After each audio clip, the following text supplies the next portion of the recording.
Change और global warming दोनों के बीच का डिफरेंस समझ लेते हैं, जिसके करके हमें ये जो टॉपिक है क्लाइमेट चेंज अच्छे से समझ में आ जाए। ग्लोबल वार्मिंग जो है इसके लिए एक सेपरेट वीडियो बना देंगे, यहाँ पे शॉर्ट में देख लेते हैं जिससे करके ये टॉपिक समझने में आसानी हो। ग्लोबल वार्मिंग जो है उसमें हम सिर्फ और सिर्फ एक ही पैरामीटर कंसीडर करते हैं, किसका? एनवायरमेंट का। यानी एनवायरमेंट के सिर्फ और सिर्फ एक ही पैरामीटर को कंसीडर करते हैं जो कि है टेम्परेचर। जैसे कि हम बोल देंगे कि ग्लोबल वार्मिंग के कारण हर साल 0.8 डिग्री सेंटीग्रेड जितना टेम्परेचर अर्थ का बढ़ रहा है तो उसे ग्लोबल वार्मिंग बोल देंगे। अब क्लाइमेट चेंज के अंदर हम कौन से पैरामीटर कंसीडर करेंगे एनवायरमेंट के? तो हम कंसीडर करने वाले हैं टेम्परेचर, विंड, जो बारिश लंबे समय तक गिरती है वो, जो हमारे सीजन होते हैं वो लंबे समय तक कुछ वेरिएशन उसमें आता है। तो ये सारे पैरामीटर जो है क्लाइमेट के या फिर एनवायरमेंट के, अगर इनमें से एक या सारे के सारे चेंज होते हैं तो हम बोल देंगे कि क्लाइमेट हमारा चेंज हो रहा है।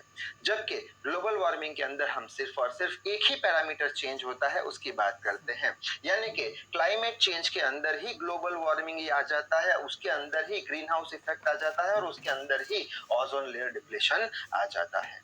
यानी ग्लोबल वार्मिंग यानी क्या? तो यहाँ पे डेफिनेशन लिखा है कि एनवायरमेंट के या फिर क्लाइमेट के जितने भी फैक्टर है वो अगर चेंज होते हैं, कौन से फैक्टर? जैसे कि हो गया टेम्परेचर, हो गया हवा हो गई, बारिश लंबे समय तक रहेगी, लंबे पीरियड तक रहेगी। अगर ऐसा कुछ चेंज हमें दिखने को मिलता है तो हम बोल देंगे कि क्लाइमेट जो है हमारा चेंज हो रहा है।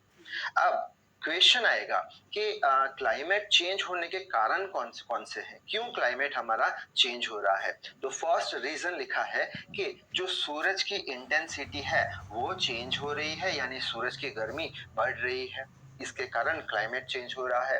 नेक्स्ट है कि जो पेट्रोल और डीजल है वो बहुत ही, जिसे हम फोसाइल फ्यूल बोलते हैं, वो बहुत ही ज्यादा मात्रा में जलाए जाते हैं। क्यों? व्हीकल्स बढ़ रहे हैं, इंडस्ट्रीज बढ़ रही है, तो ये सारे जो फोसाइल फ्यूल है उनका यूजेज भी ज्यादा हो गया है। इनके कारण क्या होता है? हवा का प्रदूषण होता है, तो बोल देंगे कि ये भी एक कारण हो गया क्लाइमेट चेंज का। ठीक है। नेक्स्ट आता है डिफॉरेस्टेशन यानी जंगल को हम काट रहे हैं, जंगल कम हो रहे हैं।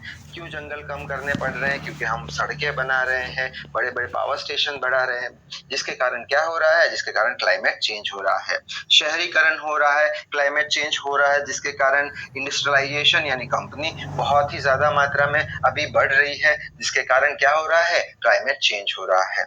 अब क्वेश्चन आएगा कि क्लाइमेट जो चेंज हो रहा है उसकी जो इफेक्ट होगी वो क्या होगी? तो यहाँ पे सारी इफेक्ट लिखी हुई है।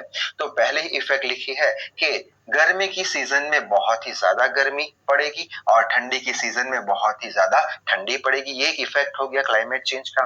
नेक्स्ट इफेक्ट क्या होगा कि क्लाइमेट चेंज के कारण जो समंदर का लेवल है वो बढ़ रहा है, क्योंकि उसमें साइक्लोन्स और फ्लड्स आ रहे हैं। ठीक है।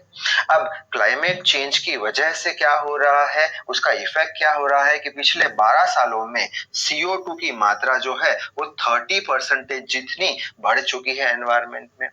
दूसरी इफेक्ट कौन सी है उसकी कि जो हमारा अर्थ है उसके सरफेस का टेम्परेचर बढ़ रहा है, कितना? 0.8 डिग्री सेंटीग्रेड जितना हर साल। किसकी वजह से? ग्लोबल वार्मिंग की वजह से। ठीक है। दूसरी इफेक्ट कौन सी है क्लाइमेट चेंज की कि जो ग्रीन लैंड है यानी जो खेती लायक जमीन है वो कम हो रही है। ठीक है। और 281 मिलियन टन जितना आइस जो है वो बर्फ पिघल रहा है, और पिछले 20 सालों में एंटार्क्टिका में से 119 बिलियन टन जितना आइस पिघल गया है।